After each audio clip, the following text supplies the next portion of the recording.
हाय Magnus. हाय मिली, कैसे हो आप? बहुत अच्छे।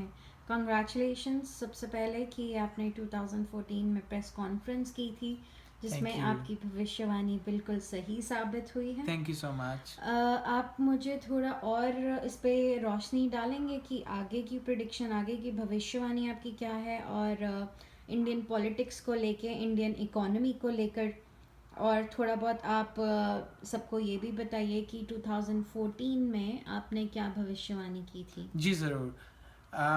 2014 में, जून 2014 में स्पेशली मैंने एक प्रेस कॉन्फ्रेंस की थी और उसमें मैंने प्रेस रिपोर्टर्स को ये बोला था उनके क्वेश्चंस के मुताबिक कि यूनाइटेड स्टेट्स में एक नया बहुत ही बड़ा नेता आएगा जो कि यूनाइटेड स्टेट्स की काया पलट करेगा।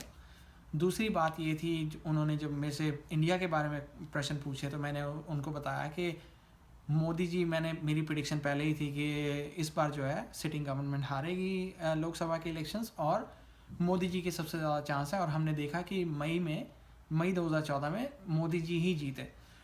तीसरी बात जो मैंने जो जो मुझसे पूछी गई वो ये थी कि मोदी जी का कार्यकाल कैसा रहेगा। तो मैंने इसको दो पार्ट्स में डिवाइड करके बोला था।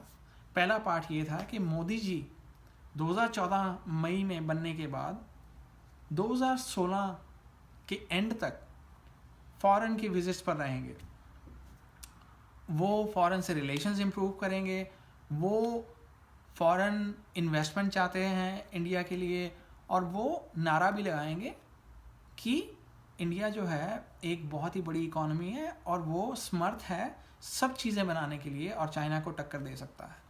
तो ये मेरी प्रिडिक्शन थी 2014 मई से लेकर 2016 के आखिर तक। इसी बीच में एक और मैंने छोटी सबसेट प्रेडिक्शन ये दी थी कि 2016 जुलाई से लेकर इंडिया की जो इकॉनमी है वो नीचे जानी शुरू हो जाएगी।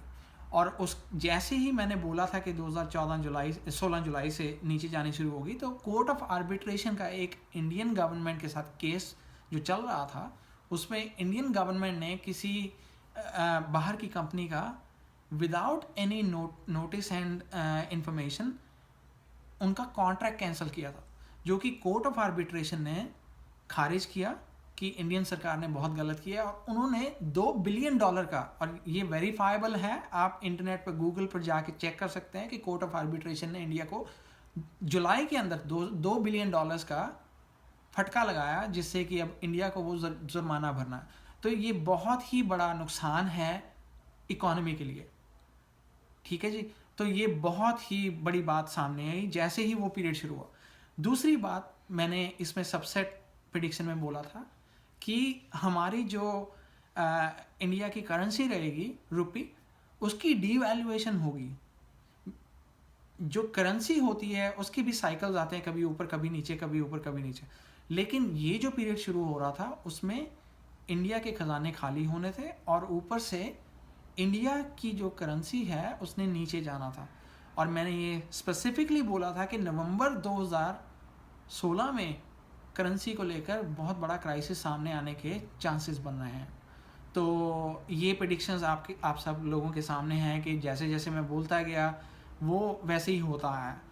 तीसरी बात मैंने ये बोली थी कि मोदी जी का जो कार्यकाल है उसमें दूसरा जो स्टेप होगा, पहला स्टेप तो वो बहुत इन्जॉय करेंगे, फॉरेन में घूमते रहेंगे, फॉरेन से रिलेशंस अच्छे करेंगे, दूसरे नेताओं से, ग्लोबल नेताओं से उनका उठना बैठना बहुत इम्प्रूव करेगा और इंडिया को बड़ी अच्छी नज़र से देखा जाएगा।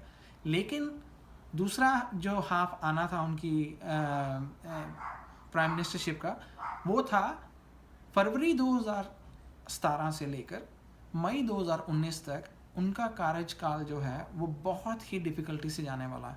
और उसके ये मैंने प्रेडिक्शन उसी समय दे दी थी।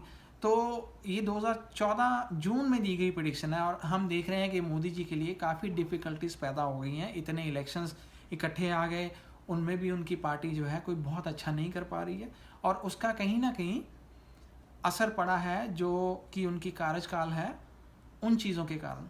तो जो मोदी जी की सरकार पिछले साल में कोई अच्छा नहीं कर पाई है, उसके कारण जो है इनकी स्टेट इलेक्शंस में काफ़ी जगह हार होने के भी चांसेस बढ़ जाते हैं। तो उनके ऊपर जो प्रेशर है ऑपोजिशन का, दुश्मनों का, अपनी पार्टी के नेताओं का, वो बहुत बढ़ जाएगा जब तक 2019 मई आएगी। और इवन अगर 2019 में इंडिया के इलेक्शंस होते हैं तो उनमें बीजेपी के चांसेस जो हैं वो काफ़ी कम हो जाते हैं जीतने के। Thank you. Thank you.